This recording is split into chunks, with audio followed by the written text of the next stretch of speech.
Well guys, I think it's time to get a new golf cart. No. You don't want to buy a new one. That's stupid expensive. And you've got the aggravation of getting rid of the old one. He's right. What you should do is a full rebuild of the existing golf cart. How hard can it be? Okay, we'll do a rebuild. But if it all goes terribly wrong, you guys are getting the blame.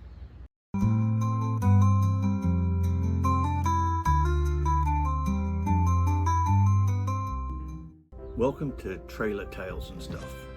I'm Simon. Here we are back at the trailer for the 2024 camping season. We have it fixed up, set up, cleaned up. So now we can get into this season's projects.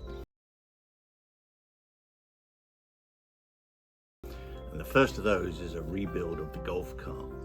The plan is to make a series of videos documenting the refit. I guess we'll see how that goes. Late last year there was some discussion about the golf cart. To be honest, really comparing it to the new ones that a couple of friends had gotten recently. And I realised that ours had started to look a little tired. So the decision was made to make a change. At first I figured that would mean selling or trading the current cart and buying a new one. But the more I thought about it, the more I liked the idea of doing a full rebuild of the current cart. Cost-wise, probably wouldn't make much difference as the replacement would still be a used cart, but it would give us the chance to build exactly what we wanted as we would be making all the design choices. We've had this cart, it's a 2013 EZGO RXV, for about 6 years now. It's got 48 volt lead acid power and mechanically is pretty much factory standard. When we first bought it from a local dealer, we had them made some cosmetic changes to improve the factory look. So a rear seat kit with the matching black and silver front seat covers was added, the original silver body stayed and had a basic LED light package installed. The beige roof that it came with was switched for a black one, and the factory wheels were swapped out for a set of aluminum rims with low profile tyres. A new steering wheel and mirrors basically rounded out the package. So, what's the plan? Well, it's a fairly comprehensive list and should result in something that people would assume was a completely different car. First, and by far the most obvious, will be a full body swap. We're taking off the factory silver body and putting on a metallic black body kit from Mad Jacks called the Apex. The body kit includes front and rear sections and comes equipped with their Lux LED light package. This includes headlamps with daytime running lights, high and low beam headlights and directional indicators. There's a pretty funky LED light bar built into the hood that connects to the headlamps. At the rear it includes brake lights and reverse lights. And just for the hell of it, another 16 million or so LED underglow light kit is going to go on the chassis. The side mirrors are being replaced with slightly larger ones that have built-in directional LEDs. There's going to be a new rear seat kit. It's the Max 6 Helix from Double Take and features out the pretty standard flip-out cargo bed but with a built-in cooler, armrests and fold-away cup holders. For the interior, it's going to be a full carbon fiber look dash with a center console. That's going to be used to mount the Boss Audio Systems Marine stereo, two 5¼ inch pile Marine speakers, a GPS speedo and the main on, off and forward reverse switch. And the steering wheel is going to be replaced with one to match the new color scheme. The existing wheel and tyre combo is going to be swapped out for a set that continues the new colour scheme. Last but not least is going to be dumping the old 48 volt lead acid battery pack for a 51 volt 105 amp hour lithium pack from Eco Battery. The new lithium pack will be backed up by an onboard charger hooked into a voltage reducer to bring the power to 12 volts, and that will feed a master fuse block to connect up the light, stereo, GPS, and as well as any other stuff that we add. So the plan now is to put together a series of videos that chart the progress of this project. I have no real idea how long they're going to take, but I'm hoping that it will happen with the bare minimum of broken bones and blood and swearing. But stay tuned. Take a look at what's going on and we'll see you in the next one. Cheers.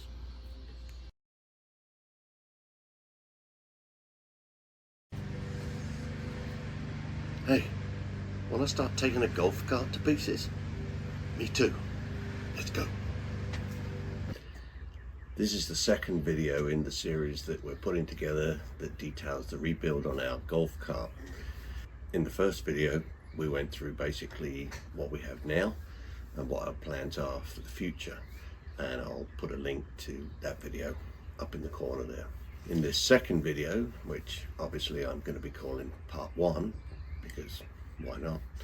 We're actually going to go through the initial teardown of the golf cart, taking off the roof, rear seat, body, mats, and basically getting it down to the point where we can start looking to figure out how we're going to switch over the batteries and then do the rebuild.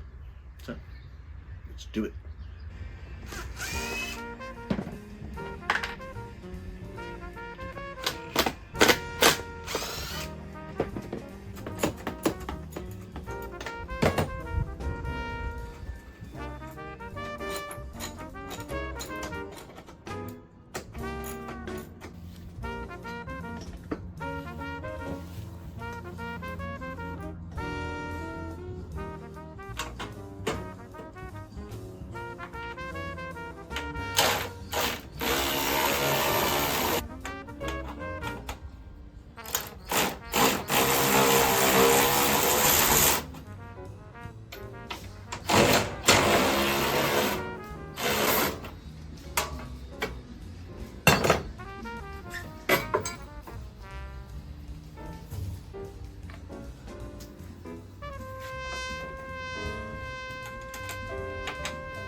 Okay, so that's the body and the rear seat all stripped off. Not too much problem, fairly easy job.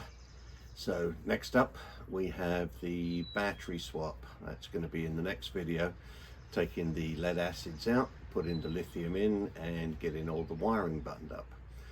So hopefully we'll see you for that one, and until then, cheers.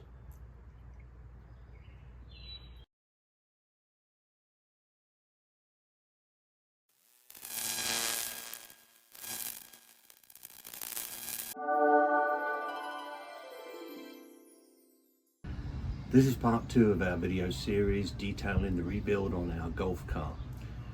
We've been through the teardown, and in this video we're taking care of the battery swap. We're going from nasty old 12 volt lead acid batteries to a lovely new 51.2 volt 105 amp hour lithium battery from the guys at EZGO Battery. Plan is to pull the old 12 volts out, put the new lithium in, and get the voltage reducer, the charger, and a power distribution block mounted up. We're also going to be doing a swap out for the battery tray. The EZGO RXV comes with either a plastic or a metal tray. Mine has a plastic tray, but we're going to be taking that out and putting in a new metal tray, again from EZGO Battery. There's not too much information out there about the swap over for this particular battery tray, so hopefully if any of you are thinking about making this change, you'll find this useful. So if you'll forgive the pun, let's get the lead out. So this is where we're at with the batteries removed. Battery tray empty. I forgot to actually film taking off the tie down straps. that's what's left of those. Not in fantastic shape, especially this one.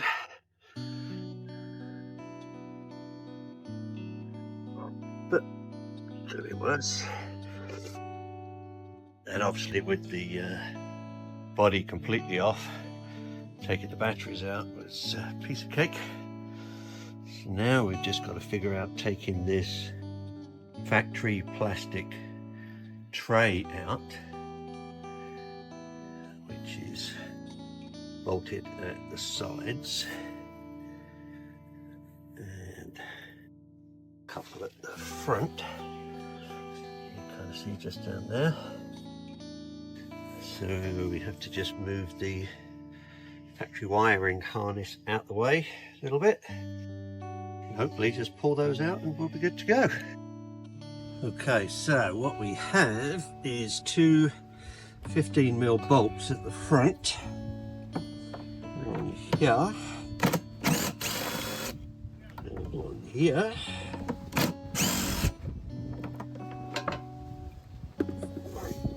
And on each side we have a T45 Torx. So there's one down there, one over here.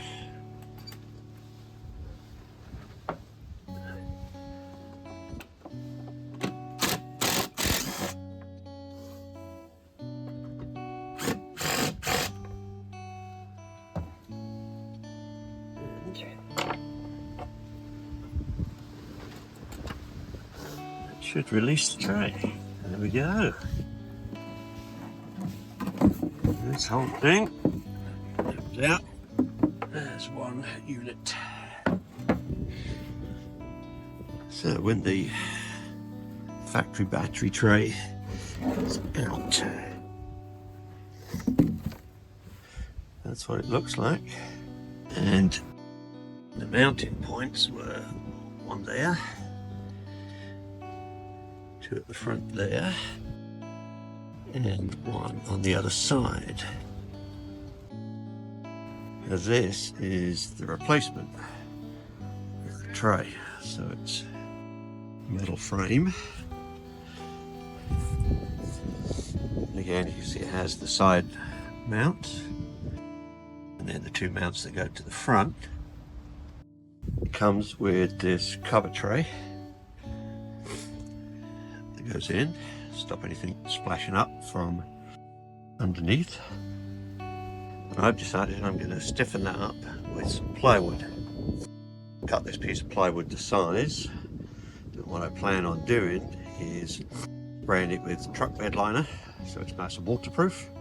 And that will drop into the tray, and the cover will go over the top.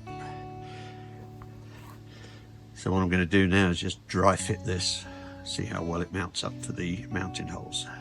So we'll take this with the ear with the two holes in it towards the front. Make sure that we're not catching any of the wiring. It should.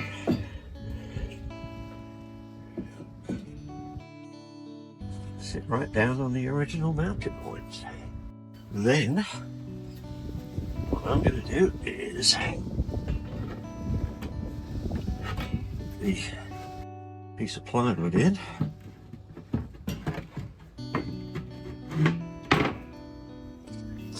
That's going to allow me to mount the batteries and the other electrics. Okay, so to do a little side by side, or I guess back to back, if you like, comparison, this is the old plastic battery tray. And like I said, it had a Torx in there, on that side, and then two 15mm bolts on the front, and they sat into the post on either side of the frame, and two bolt holes along the front just behind where the body sits.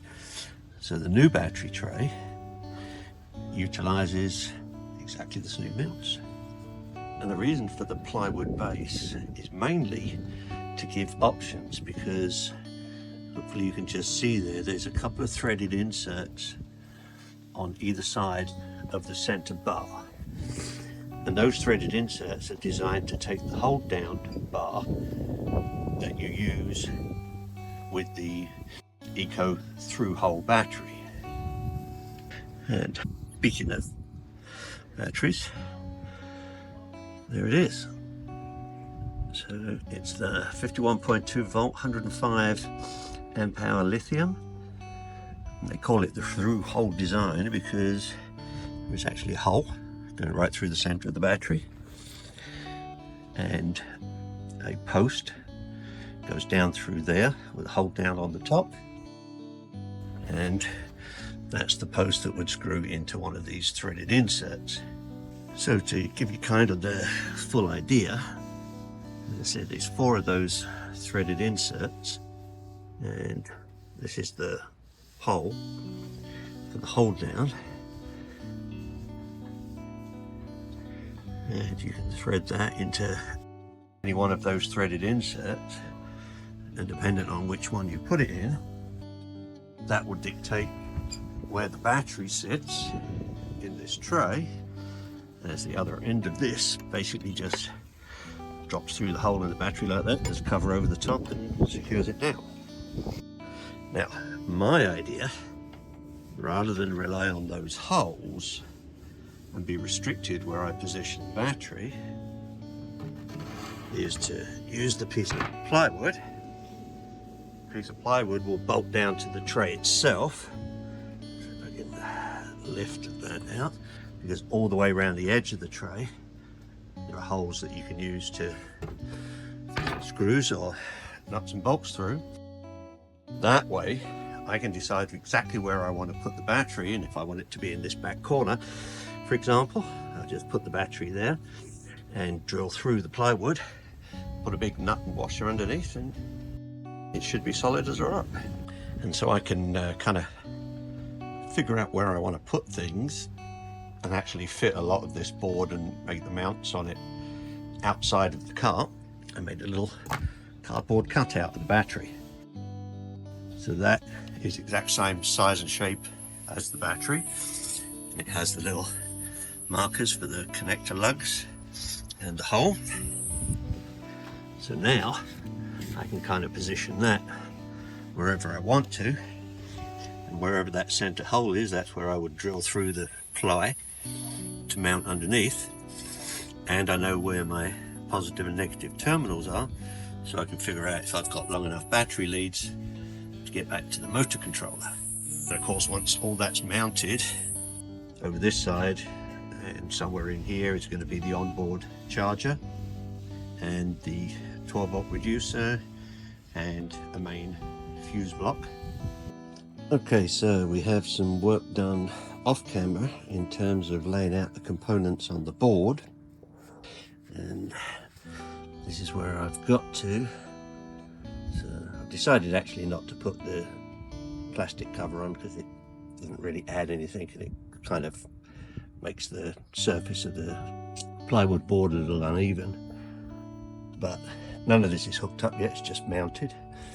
So we have the voltage reducer, that's going to feed into the fuse block, and then right at the front we have the onboard charger and battery itself. Now the battery isn't mounted either, it's just sat in the tray at the moment.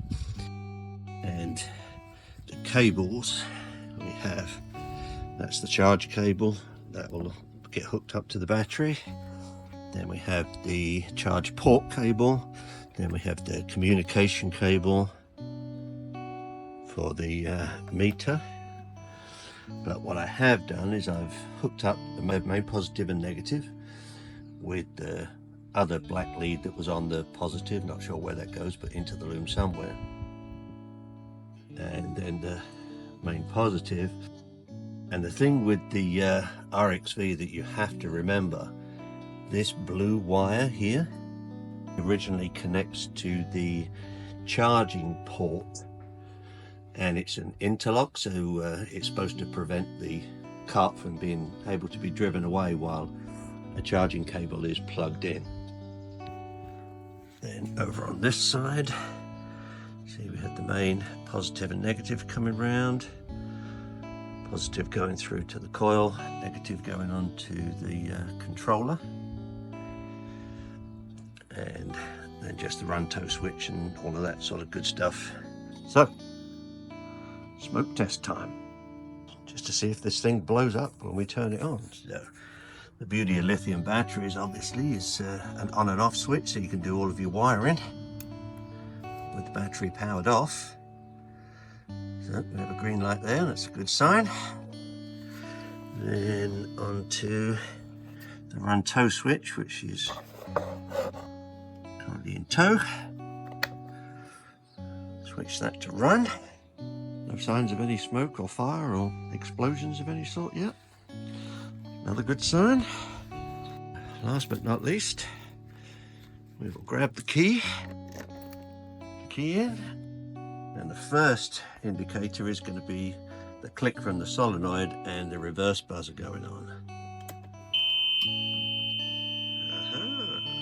Success. Neutral. Nothing on fire. So I'll put it into forward. And I don't recommend you do this, but anyway, to test it, a little bit of gas. Oh, there we have the solenoid click and movement. To reverse, solenoid click and movement, and the brake interlock when we take it, turn it off. And again, no smoke, no flames, no me running down the street with my hair on fire, which are all good things. One more quick little test. I've now hooked up the charging cables, so I've got the red and the black charging cables, and I've hooked up the communication port and just roughed the wire up to the front with the meter.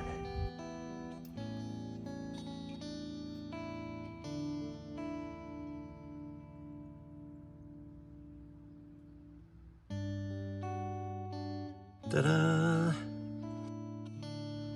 Excellent.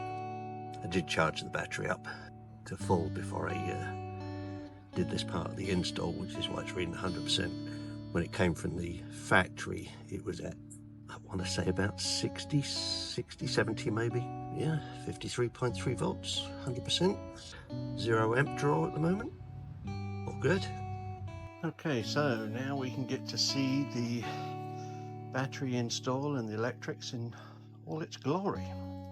The eco battery, that's connected to the onboard charger and also connected to the 48 to 12 voltage reducer, and that goes into its fuse block. Wiring is now pretty much buttoned up. We have negative, and coming from the negative we have the main battery cable, and the other cables are feed into the controller, and two negatives. One negative feeds back to the voltage reducer, and the other one feeds directly into the fuse block. Red wire is the positive out of the positive side of the battery. That yellow wire is what connects to the voltage reducer, and obviously the thick one is the battery cable, and the blue one is the interlock switch, and then the last one there is the battery charger. The new onboard charger will feed through this cable, and that plug there will eventually plug into the port that will be mounted on the front of the body, same as it was from the factory. From the voltage reducer there's two other wires. There's a blue one which is there, that's a constant 12 volt feed, that's going to go up to the dash to feed the new stereo that's going in, so we can keep radio memories and time on the clock and all that kind of good stuff. And if you can just see there's a green wire, and that green wire feeds through the loom, and the other end of that loom, that's the green wire, and it follows all the way through and it attaches to the bar, the bus bar on the solenoid. And what that green wire does is actually a cutoff for the voltage reducer, so that when you cut power from the on and off switch on the car, it cuts power to the voltage reducer, so it's not running off the battery all the time. And normally that green wire would go to the key switch, which is up there. However, on the RXV, you don't do that. You attach it to the solenoid, so it still gives it switched power, but it doesn't mess up your motor controller, which is a bad thing. Okay, so now we're going to do our last couple of tests, mainly to verify the voltage reducer is working the way it should. So at the moment we have the battery turned on, we have the run tow switch in run, and we have the key in the off position.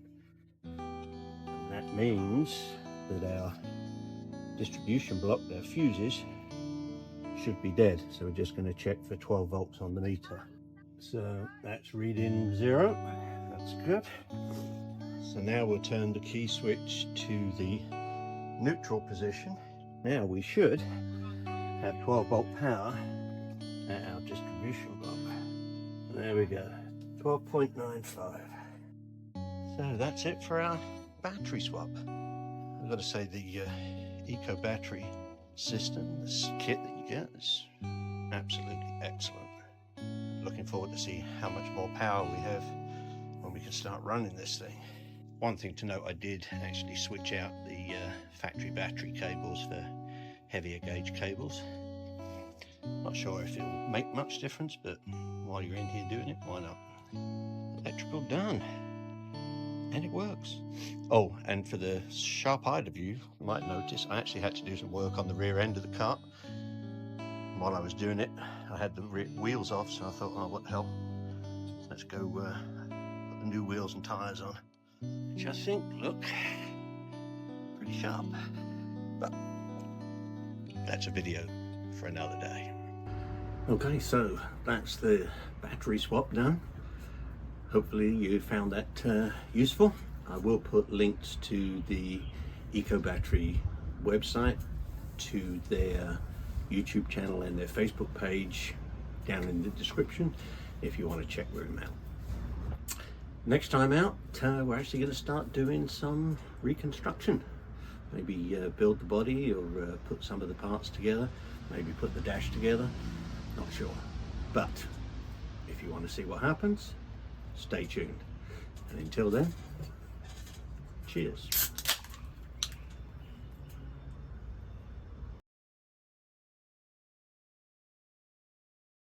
Okay, enough messing around. Let's get this thing built and finished.